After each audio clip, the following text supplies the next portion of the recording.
Bestetik, prentsaurreko honen bidez, jakinarazi nahi dugu epe motzean abiatuko dugula elkargunaren eraikinaren inguruko partaidetza prozesu hori, eragileek eskatu moduan. Aurreko legealdian Kalezarko auzo ekipamenduaren eta Usurbilgo emakumeen etxearen proiektuak edukiz betetzen bidelagun izan genuen Eluiar, eta orain ere eurengana jo dugu Usurbilgo elkargunearen proiektua eraikitzeko. Idurrezu Gazagazti, Eluiarreko kideak emango dizkigu parte hartze prozesuaren inguruko xehetasunak.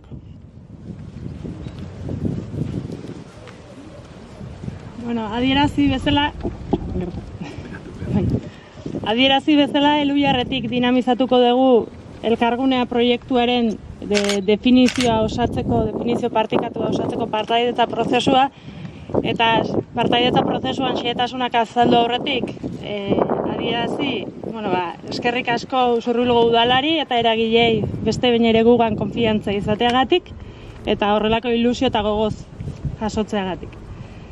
Azken asteotan Aztarrika Gazte Asanbladak, kulturguneak, Ziortza Gazte Elkarteak eta Usurbilgo Gaztelekuak mahai gainean eratutako beharrei, zein Usurbilgo herriaren bestelako beharrei erantzun asmo dien ekipamendu komunitaria definatzeko partaidetza prozesuaren xehetasunak lotzen aritu gara. Begi bistatik galdu gabe, ekipamendu komunitario batek herritar guztientzat irisgarri izaten saiatu behar duela, proiektua eta bertan gertatuko denak egingo diren jarduerek ingurunearekin zuzeneko elkarrizketan landu beharko direla eta erabiltzaile izango diren norbanako eta erabileen parte hartzea sustatu behar dituela. Testu inguru honetan, definizio partekatu horretara iristeko 6 saio aurre ikusi ditugu. Larunbatak izango dira, 10:00-tatik ordu bat erdietara eta Udarregi ikastolako jangelan izango dira. Zehazki, otsailaren 3 izango da lehen saioa. Izaera desberdineko saioak izango dira, non metodologia eta dinamika ezberdinekin denon parte hartzeaz hainbat gai landu eta adostuko ditugu. Besteak beste hurrengo gaiak landuko ditugu. Elkargunea proiektua zein balio ezaugarrituko duten, kudeaketa eredua, antolaketa barne antolaketa nolakoa izango den, nolako espazioa nahi dugun, zein beharri erantzun behar digun eta beraz nola egituko garen guzti honi eusteko. Baita ere, partaidetza prozesua emaitu eta eraikina izan bitarteko denbora horretarako dinamika eta egitekoak ere zehaztera jetxiko gara. Bertan sortutako edukia eskuragarri jartzeko ahalegina egingo dugu, Euskal Herri desberdinetan, udalaren web orrian zein eragileen sozialetan jarriaz.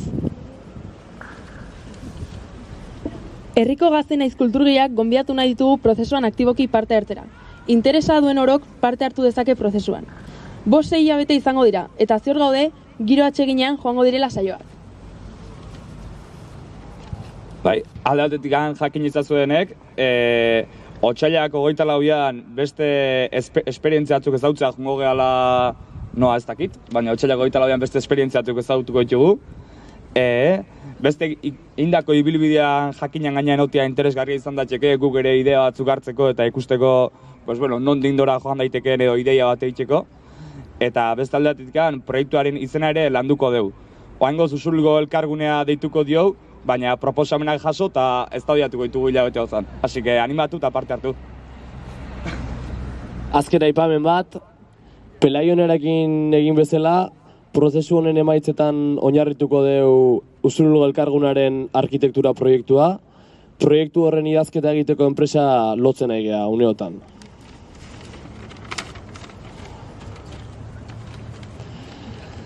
Eta bukatzeko, nabarmendu nahiko genuke Usurbilgo gaztiak naiz kulturgileak erakusten nahi dian inplikazioa eta parte hartzia, adin ugaritako herritarrak elkartuta lania nahi dia, herriai ekarpen bat egiteko asmoz eta uste deu eskertzeko dela eta bidea zoragarria izango dela. Beraz, parte hartu eta animatu.